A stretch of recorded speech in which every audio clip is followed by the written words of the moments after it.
আমরা সকালে বাংলাদেশে এই পর্যায়ে আপনাদেরকে পত্রিকার খোঁজ খবরগুলো জানাতে চাই। পত্রিকার খোঁজ খবরগুলো মূলত আজকের খবরকে কিভাবে ট্রিটমেন্ট দিয়েছে। আমার কাছে দৈনিক যুগান্তর আছে, দৈনিক যুগান্তর দিয়ে শুরু করতে চাই। যুগান্তর লিড যেটাকে করেছে ডক্টর ইউনূস অন্তর্বর্তী সরকার প্রধান, এটাকে আসলে Jugantor, Ittefaq, the daily star এবং ফিনান্সিয়াল এক্সপ্রেস চারটা পত্রিকা এটাকেই লিড করেছে।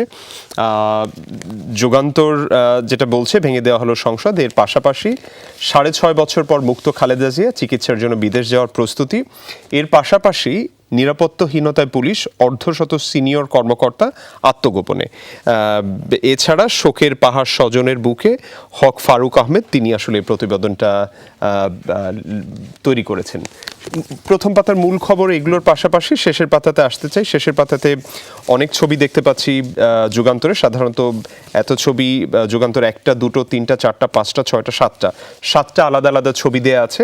এবং এর পাশাপাশি নতুন আইজিপি যিনি মইনুল, তার খবরের পাশাপাশি শেখ হাসিনার ভিসা বাতিল করলো যুক্তরাষ্ট্র এবং পাসপোর্ট হাতে পেলেন খালেদা জিয়া, শেষের দিকে এই খবরগুলো দেয়া আছে। সাংবাদিকদের উপর আক্রমণ বন্ধ করতে হবে সম্পাদক পরিষদ, সেটা বলছে। এছাড়া আমির হোসেন আমুর বাসা থেকে 5 কোটি টাকা উদ্ধার, সেই খবরটাও এখানে দেয়া আছে।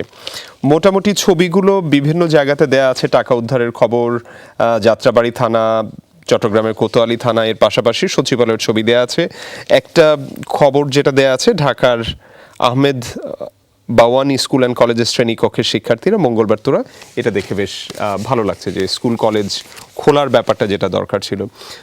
শেষের পাতার শেষ করে আমরা যদি একটু সম্পাদকীয়তে দেখতে চাই, শান্তি শৃঙ্খলার প্রত্যাশা, আইনের শাসন সমুন্নত রাখতে হবে, এটা যুগান্তরের অবস্থান। এবং অর্থনীতিতে প্রাণ চাঞ্চল্য ফিরুক, কার্যকর পদক্ষেপ নেওয়া জরুরি।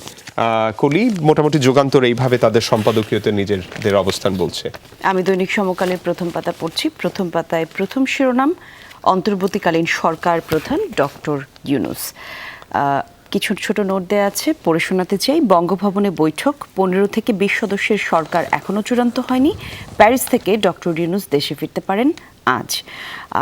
আর ডক্টর ইউনূস বলেছেন, তাদের এত ত্যাগের পর আমারও কিছু দায়িত্ব আছে। তারপরের শিরোনামে রয়েছে 8 বছর পর অন্ধকার আয়নাঘর থেকে আলোতে, সাবেক সেনা কর্মকর্তা সহ 2 জন মুক্তি। পরের শিরোনাম পড়ছি, বেশিরভাগ থানা লণ্ডভণ্ড, নেই পুলিশ, অস্ত্র গুলি সহ বিভিন্ন সরঞ্জাম লুট। আইন শৃঙ্খলা রক্ষায় 3 বাহিনীর সঙ্গে পুলিশ, বিজিবি, বিমানবন্দর এবং থানার নিরাপত্তায় আনসার। তারপরে শিরোনামে আছে, শান্তিপূর্ণ রূপান্তরের স্বার্থে অবিলম্বে বেসামরিক সরকার। আছে ট্রাফিক নিয়ন্ত্রণে নিচ্ছে শিক্ষার্থীরা, সরাচ্ছেন ধ্বংসস্তূপ। আছে 5 আগুনগুলি গণপিটুনিতে 53 লাশ উদ্ধার। অর্থাৎ সারা দেশে যে দুর্বৃত্তের ঘটনা এবং অরাজকতা চলেছে, সেই খবর এখানে তুলে ধরা হয়েছে। সদ্য সাবেক ধর্ম এবং খাদ্যমন্ত্রীর বাড়িতে হামলা হয়েছে, 19 সংসদ সদস্যের বাড়িতে হামলা এবং ব্যবসা প্রতিষ্ঠানে লুট হয়েছে। এবং এই সমস্ত ঘটনায় 53 জনের লাশ উদ্ধার করা হয়েছে এবং তাদেরকে গণপিটুনিতে তারা মারা গেছেন। তারপরে শিরোনামে যদি দেখি, একটু শেষের পাতায় যেতে চাই। শেষের পাতায় আছেন, মন্ত্রী এমপিদের গা ঢাকা দিচ্ছেন দূতাবাসের আশ্রয়ে।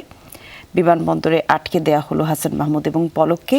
অনেকের পরিবারের সদস্যদের বিদেশে পাঠাতে পারলেও নিজেরা যেতে পারেননি। পরিবারের সদস্যদেরকে হয়তো পাঠিয়েছেন কোনো না কোনোভাবে, নিজেরা যেতে পারেননি। আত্মীয় স্বজনের বাড়িতে আশ্রয় নিয়েছেন পুলিশের ঊর্ধ্বতন কর্মকর্তারা প্রাণের ভয়ে। তারপরে আছে অন্য শিরোনামে, আপাতত দিল্লিতেই থাকতে হচ্ছে শেখ হাসিনাকে।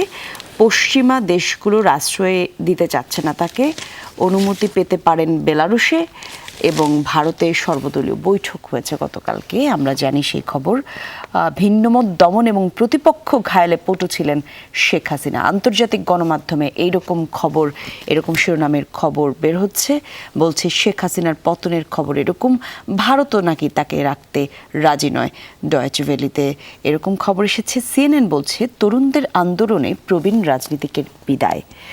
আরও কিছু শিরোনাম আছে দর্শক, দলগুলোর ম্যান্ডেট নিয়ে মেয়াদ 3 বছর হতে হবে, জিল্লুর রহমান বলেছেন এই কথা। আগের সাংবিধানিক কাঠামোতে আস্থা ফেরানো দরকার, এম সাখাওয়াত হোসেন বলেছেন এই কথা। এদিকে নতুন আইজিপি মইনুল ইসলাম চৌধুরী আব্দুল্লাহ আল মামুন চুক্তিভিত্তিক নিয়োগ বাতিল দেওয়া হয়েছে, সেই খবরও উঠে এসেছে। মোটামুটি এই ছিল প্রথম এবং শেষ পাতার খবর। শেষ পাতায় আরও একটি শিরোনাম যেটা আসলে আটকে উঠবার মতো, সেটা হচ্ছে হিসেবের বাইরে শতাধিক লাশ। কাদের লাশ এরা? আহত 1700, অর্ধেকে গুলিবদ্ধ। লাশ নিয়ে স্বজনরা ময়নাতদন্ত ছাড়াই লাশ নিয়ে যাচ্ছেন স্বজনরা। এখনও চিকিৎসাধীন আছেন 292 জন। সমকালের শিরোনাম পড়ে শোনাচ্ছিলাম দর্শক। ধন্যবাদ কলি। আমার কাছে দৈনিক ইত্তেফাক আছে। দৈনিক ইত্তেফাক লিড করেছে ডক্টর মোহাম্মদ ইউনূসকে অন্তর্বর্তীকালীন সরকারের প্রধান। এর পাশাপাশি সারা দেশে 4 শতাধিক থানায় হামলা, বিপুল অস্ত্র এবং গোলাবারুদ লুট, পুড়িয়ে দেওয়া হয়েছে কয়েকশো যানবাহন। এর পাশাপাশি সব থানার নিরাপত্তা এবং ট্রাফিকের দায়িত্ব পেল আনসার ভিডিপি, এটা নিচের দিকের খবর।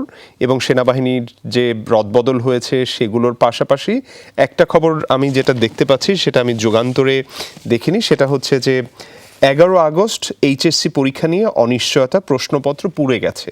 এটা আবারও বলছি, 11 আগস্টের এইচএসসি পরীক্ষা নিয়ে অনিশ্চয়তা, প্রশ্নপত্র পুড়ে গেছে। মোটামুটি এছাড়াও অন্যান্য পত্রিকার সবগুলো খবরই আসলে এখানে প্রথম পাতায় আছে। শেষের পাতাতে একটু আসতে চাই। শেষের পাতাতে বড় করে যে খবরটা দেয়া আছে, ব্যাংক পুঁজিবাজার খুলছে, আজ খুলবে গার্মেন্টস, যেটা আমরা দেখেছি যে গার্মেন্টস নেতৃবৃন্দ গতকাল রাষ্ট্রপতির সাথে দেখা করেছেন, তাদের কনসার্নগুলো জানিয়েছেন।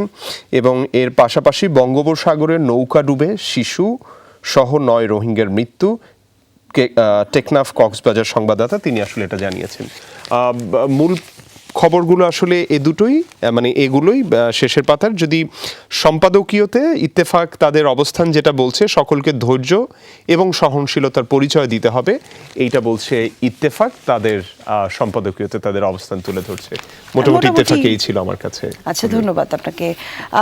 দৈনিক জনকণ্ঠ আছে আমার কাছে, কিন্তু একই রকম শিরোনাম জনকণ্ঠের পত্রিকাতেও দর্শক। তারপরেও পড়ে শোনাতে চাই। জাতীয় সংসদ বিলুপ্ত ঘোষণা আছে, মুক্তি পেলেন খালেদা জিয়া, সেই খবর। ডক্টর ইউনূস হচ্ছেন অন্তর্বর্তী সরকার, সচিবালয় কর্মকর্তা কর্মচারীদের মধ্যে আতঙ্ক।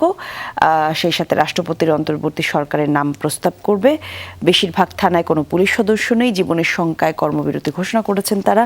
উদ্বেগ উৎকণ্ঠার মধ্যে ধীরে ধীরে স্বাভাবিক হচ্ছে জনজীবন। ট্রাফিকের দায়িত্ব নিয়েছে ছাত্র জনতা। শেষের পাতায় যদি দেখি, শেষের পাতায় আছে সারা দেশে স্কুল কলেজ খুললেও উপস্থিতি ছিল কম। ডেঙ্গুর ভয়াবহ রূপ নেওয়ার আশঙ্কা বিশেষজ্ঞদের। বৃষ্টির পানিতে এডিস মশা বাড়ছে। সেই 5 তারকা হোটেল থেকে আরও 6 লাশ উদ্ধার। শাহজালালের নিরাপত্তার দায়িত্বে আনসার আছে। সারা দেশে 2 দিনের সংঘর্ষে প্রাণ গেল 85 জন। মোটামুটি এই হচ্ছে প্রথম এবং শেষ পাতার খবরগুলো।